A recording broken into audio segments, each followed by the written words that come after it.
안녕하세요. 사도행전 성경 공부 7번째 시간을 이어가도록 하겠습니다. 이번에는 9장 32절부터 43절까지 말씀을 볼 텐데요. 앞서 사울이라는 사람을 부르셔서 이방인의 사도로 준비시킨 하나님께서 또 다른 사도 베드로도 이제 땅끝까지 복음을 전하는 증인으로서 이제 세우시고 또 훈련시키시는 장면을 우리가 보게 될 겁니다. 9장 32절은 그때 베드로가 사방으로 두루 다니다가 룻다에 사는 성도들에게도 내려갔다라고 말씀합니다. 여기서의 그때에는 앞선 31절과 연결되는데요. 온 유대와 갈릴리와 사마리아 교회가 평안하여 든든히 서가던 때입니다. 사실 31절에서처럼 이렇게 고백할 수 있게 된 것은 참 은혜입니다. 불과 한 3년 전만 해도 온 예루살렘 교회는 갑작스럽게 닥친 박해로 인해 풍비박산 났었습니다. 스데반 집사님의 그 죽음 이후에 사울이라는 사람이 앞장서서 예루살렘 교회를 잔멸하는 일이 있었기 때문입니다. 그때 사도들 외에 모든 성도들이 예루살렘을 떠나서 흩어졌는데요. 그때만 해도 참 예루살렘 교회라도 우리가 지키고 있어야겠구나라고 사도들은 생각하고 남아 있었습니다. 근데 약 3년간의 시간을 지나면서 이제는 주변을 둘러보니 오히려 그렇게 흩어지는 성도들로 말미암아 유대와 사마리아의 교회가 세워지고 곳곳에 예수 믿는 자들이 많아졌다라는 것을 사도들이 확인하게 되었습니다. 그러다 보니 이제 더 이상 사도들은 예루살렘에만 머물러 있지 않게 되었고요. 주변을 돌아다니며 그곳에 세워진 교회를 돌보고 성도들을 위로하고 또 아직 복음을 듣지 못한 사람들에게 계속해서 담대히 복음을 전하는 사역을 한 것으로 보입니다. 베드로도 마찬가지로 사방을 두루 다니다가 룻다라는 곳에 도착했는데요. 그 룻다에 있는 성도들을 만나보니 그 중에 애니아라고 하는 사람이 있는데 그 사람은 이미 중풍병으로 침상에 누워 지낸 지 8년이나 된 아주 큰 환자가 한 명 있었습니다. 먼저 룻다라는 곳이 어디 있는지 한번 보면 좋겠는데요. 이게 이스라엘 남쪽 지도인데 예루살렘에서 10시 방향으로 올라가면 룻다라는 곳이 나옵니다. 구글 지도에서 한번 확인해 보시면 약 한 예루살렘에서 50km 정도 떨어져 있는 지역인 것을 보게 되는데요. 예루살렘에서 10시 방향으로 가면 지금의 지명은 로트라는 지명입니다. 이곳이 바로 룻다인데요. 텔아비브 국제공항으로 유명한 그 국제공항이 있는 바로 그 지역입니다.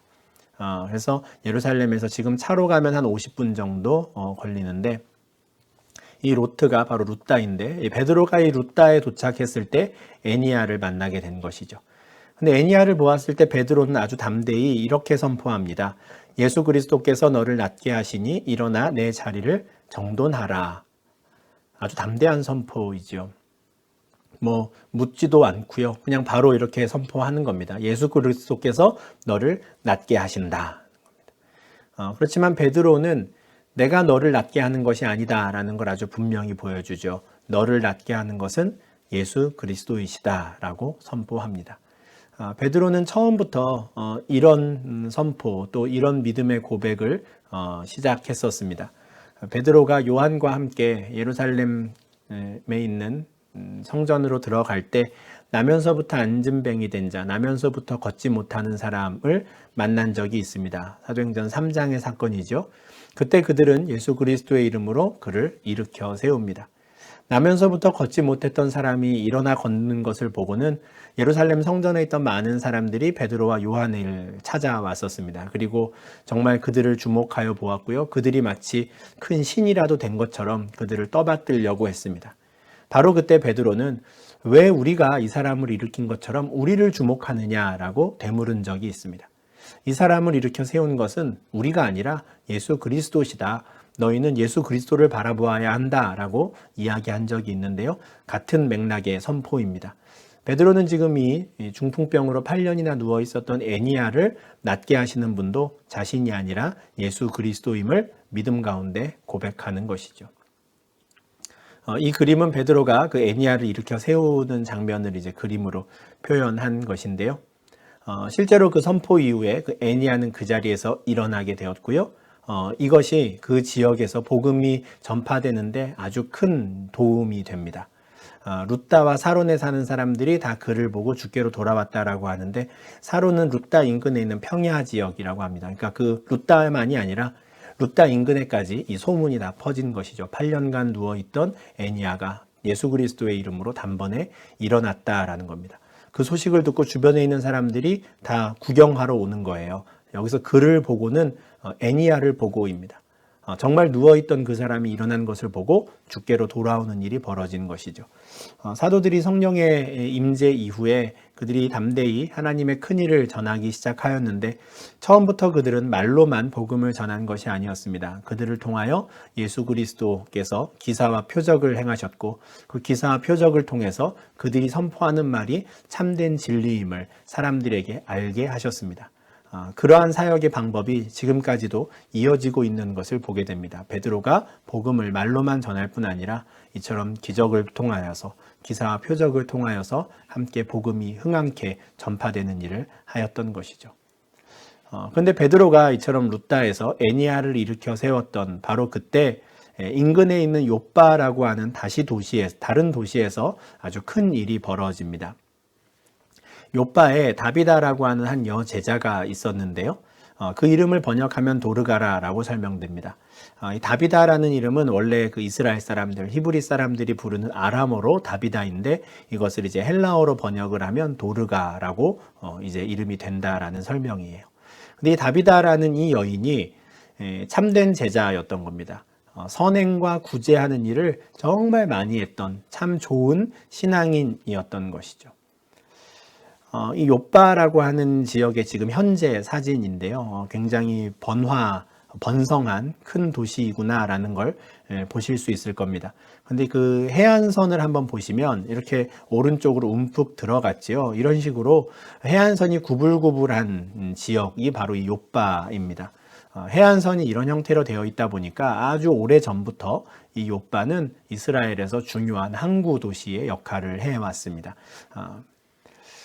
역대하 2장 16절을 보면 솔로몬이 이 성전을 지을 때 두로와 시돈이라고 하는 레바논 지역에서부터 좋은 백향목을 수입해다가 그것으로 성전을 짓게 됩니다. 그런데 레바논 지역에서 그 벌목한 나무들을 바다에 띄워서 욥바로 보내겠다라고 말해요. 그러면 욥바에서 그 제목을 받아서 예루살렘 성전을 짓게 되는 것이죠. 무슨 말입니까? 이미 솔로몬 시대 때부터 이 욥바는 아주 중요한 항구 도시로서의 역할을 해왔다는 것을 알 수 있습니다. 그렇지만 욥바라는 도시를 유명하게 만든 사건은 이 사건입니다. 보시는 대로 이 큰 물고기, 고래와 같은 이 물고기 조형물이 있는데 욥바에 가면 보실 수 있습니다. 왜 고래 조형물이 있겠습니까? 예, 그렇습니다. 요나 선지자 이야기 때문에 그렇습니다. 하나님께서 요나에게 이제 니느웨에 가서 복음을 전하라라고 했을 때 요나가 그 말씀에 순종하기를 거부하지요.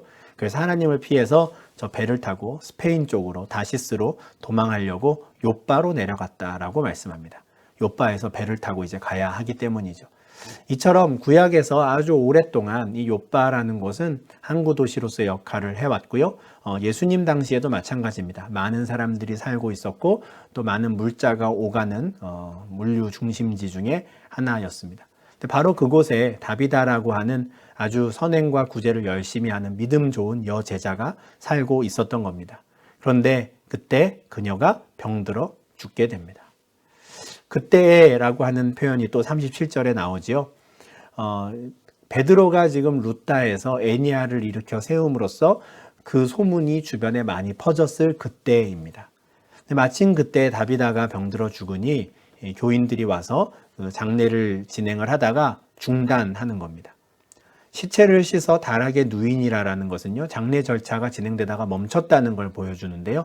원래 시체를 물로 씻고요, 기름을 바르고 기름을 이렇게 해서 최대한 부패를 좀 방지하는 거죠.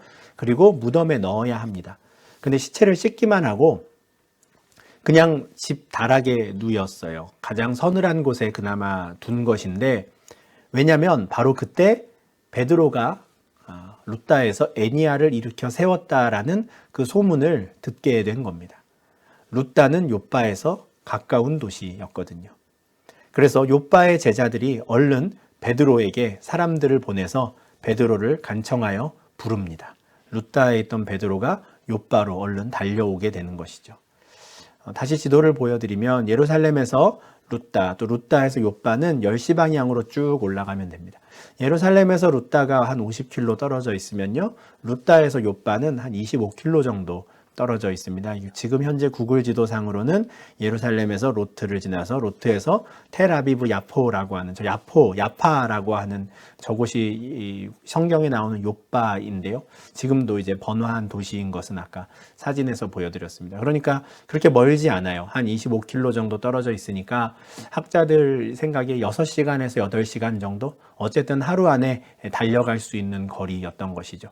그러니 욥바에서 다비다의 장례를 진행하던 제자들이 그 장례 절차를 중간에 멈추고 얼른 룻다에 사람을 보내서 베드로를 데리고 오게 한 것입니다.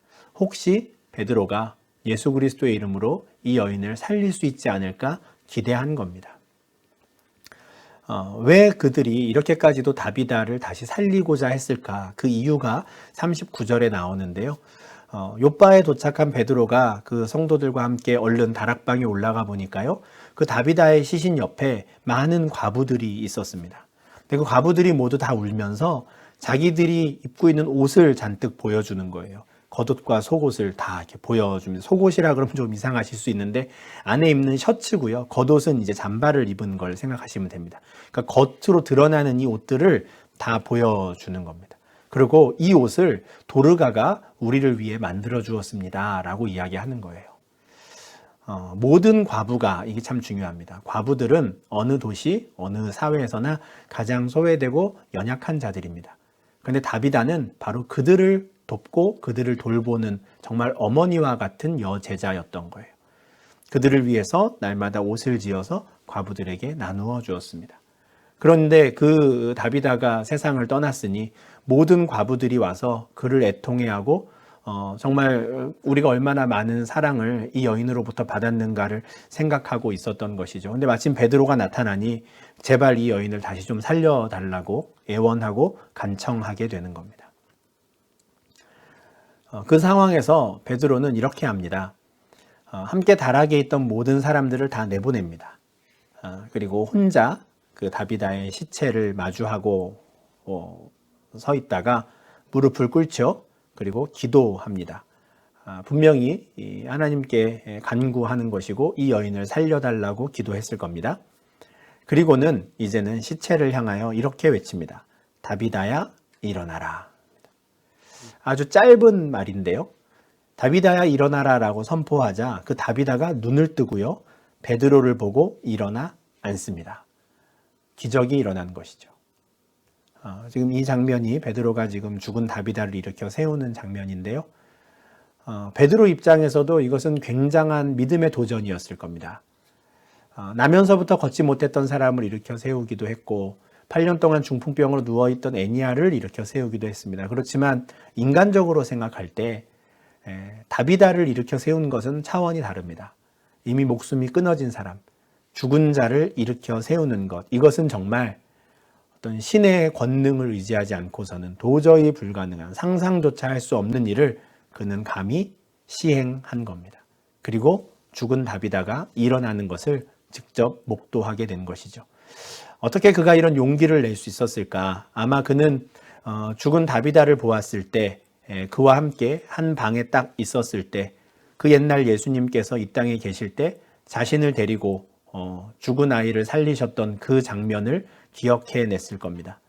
누가복음 8장 51절부터 54절을 보면 예수님께서 회당장 야이로라고 하는 사람의 그 딸을 살리신 장면이 나오는데요.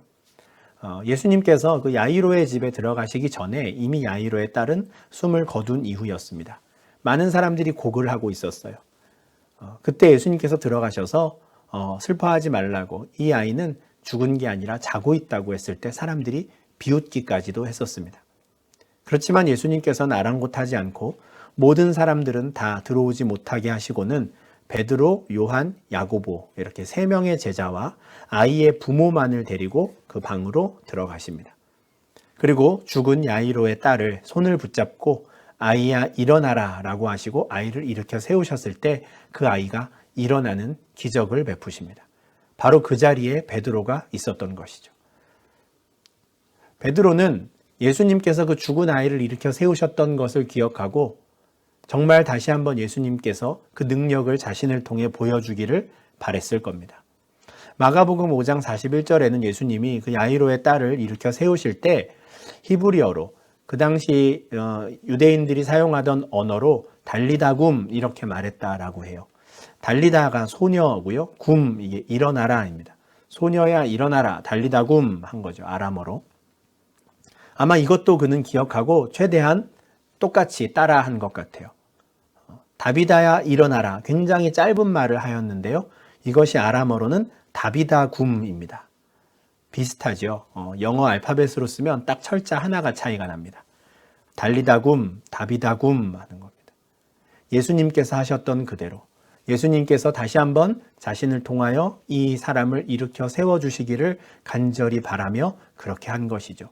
모든 사람들을 내보냈던 것이나 그녀를 향해서 다비다굼 한 것이나 예수님께서 하신 것을 그대로 흉내내요. 정말 예수 그리스도께서 에니야를 일으켜 세우신 것처럼 이 다비다도 다시 한번 일으켜 세워주시기를, 그래서 욥바의 성도들을 위로해 주시기를 바랬던 겁니다. 그 기도에 응답하신 하나님께서 그녀를 일으켜 세워주셨고요. 베드로는 그제서야 손을 내밀어 다비다를 일으켜 세웁니다. 예수님은 그 어린 딸을 그대로 손을 잡고 일으켜 세웠지만 베드로는 유대인으로서 아마 그 시신에 손을 대는 것은 못했을 겁니다. 부정한 일이기 때문에 그렇죠. 그렇지만 담대히 선포하였고요. 다비다가 일어난 이후에는 손을 내밀어서 일으켜 세우지요. 그리고 밖에 내보냈던 욥바의 모든 성도들과 과부들을 불러들여서 다비다가 살아난 것을 보여줍니다. 정말 많은 사람들이 정말 혹시나 했는데 베드로가 예수 그리스도의 이름으로 다비다를 일으켜 세운 것이 정말 그들에게 큰 기쁨이었을 것이고요. 위로가 되었을 겁니다. 뿐만 아니라 이 일이 온 욥바 사람들에게 알려져서 욥바에 있는 많은 사람들이 예수를 믿게 되는 일이 됩니다. 앞서 루타에서도 그랬고요. 욥바에서도 마찬가지 이런 일이 일어난 것이죠. 말로만이 아니라 표적과 기사가 함께 행해졌을 때 그 믿는 자의 수가 계속해서 더해지는 그 일들이 역시나 욥바에서도 일어난 것입니다. 그런데 이 욥바에서의 상황이 마무리되는 43절이 참 중요합니다. 베드로가 욥바에 여러 날 있어 시몬이라 하는 무두장이의 집에서 머무니라 라고 하는 이 말씀인데요. 그가 다른 곳이 아닌 시몬이라 하는 무두장이의 집에 머물렀다라는 것은 이후에 얼마나 엄청난 일이 벌어질 것인가를 보여주는 아주 중요한 힌트가 됩니다. 무두장이는요, 동물의 가죽을 벗기는 사람입니다. 동물의 가죽을 벗겨서 그 가죽을 가지고 이제 만들어 파는 가죽 장사를 하는, 염색을 해서 팔기도 하고요. 근데 직업이 이렇다 보니까 이 무두장이는 굉장히 직업적으로도 천한 직업이었을 뿐 아니라 특별히 유대인들에게는 배척당하는 직업이었습니다.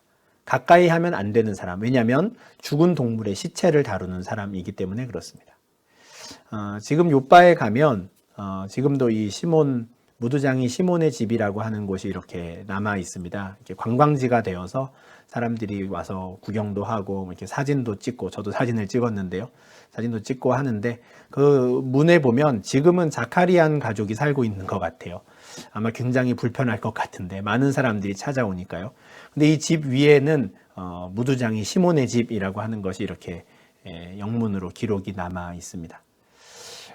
그런데 이 무두장이가 말씀드린 대로 짐승의 시체에서 이제 가죽을 벗기는 일을 하다 보니 이 사람은 율법적으로 굉장히 부정한 사람이었어요. 레위기 11장 39절과 40절에 보면 먹을 만한 짐승, 무슨 말입니까? 하물며 이들이 먹어도 되는 정한 짐승이라 할지라도 그 주검은 부정합니다. 그 죽은 주검을, 동물의 사체를 만지는 사람은 부정하고요. 그것을 먹는 사람도 부정하고요. 그 주검을 옮기는 사람도 부정합니다. 부정한 짐승의 주검이야 말할 것도 없습니다. 그런데 정한 짐승이어서 유대인들이 먹을 수 있는 짐승이라 하더라도 그 죽은 짐승의 사체는 부정합니다. 그런데 무두장이는 무엇을 해야 합니까? 그것에서 가죽을 벗겨내야 합니다. 이것이 직업이다 보니까 날마다 하겠죠. 이 사람들은 날마다 부정한 사람이 되는 겁니다. 그러니 유대인들은 가까이 할 수가 없어요. 왜냐하면 부정한 사람과 접촉하면 그 접촉한 사람도 함께 부정해지기 때문에 그렇습니다. 그러니 다른 어떤 사람들은 몰라도 유대인이라면 이 무두장이 시몬의 집에서 머물면 안 되는 겁니다. 같이 부정해지기 때문에. 그런데 어떤 이유인지 모르겠지만 왜 굳이 베드로가 그 집에 머무르게 되었는지는 저희가 알 수 없지만 하나님의 섭리 가운데 베드로는 시몬이라 하는 무두장이의 집에 머무르게 됩니다. 베드로가 자기도 모르는 사이에 하나님께서 정하신 율법의 테두리를 조금씩 깨트리고 있는 겁니다. 그가 본격적으로 그 율법을 깨트리게 되고 하나님께서 왜 자신을 욥바에 오게 하셨고 왜 자신을 무두장이 집에 머무르게 하셨는지는 이제 우리가 10장에서 확인을 하게 되는데요. 베드로는 점점 그 사실들을 깨달아 갑니다. 그리고 하나님께서 베드로로 하여금 예루살렘에서 루다에서 욥바로 오게 하셔서 그를 무두장이의 집에 머무르게 하시면서 율법의 틀을 조금씩 깨트리어 가신 것은 앞서 사울을 이방인의 사도로 준비하신 것처럼 또 이 예루살렘에 있던 이 12제자들을 통해서도 땅끝까지 복음이 증거될 수 있도록 이방인들에게 복음을 전하는 자들로 세우시기 위함이다라는 것을 우리는 확인하게 됩니다. 좀 더 구체적인 내용은 이제 우리가 10장에서 확인을 하게 될 텐데요. 하나님께서 베드로를 통해서 루다와 욥바에서 사역을 하시고 그 일을 통해서 애니야와 다비다를 살리셨지만 뿐만 아니라 하나님의 크신 복음의 계획 가운데 베드로를 계속해서 준비하고 계신다라는 것을 기억하고 또 우리가 다음 장으로 넘어갈 수 있으면 좋겠습니다. 이렇게 해서 사도행전 성경 공부 7강 2회차 강의를 마치도록 하겠습니다. 감사합니다.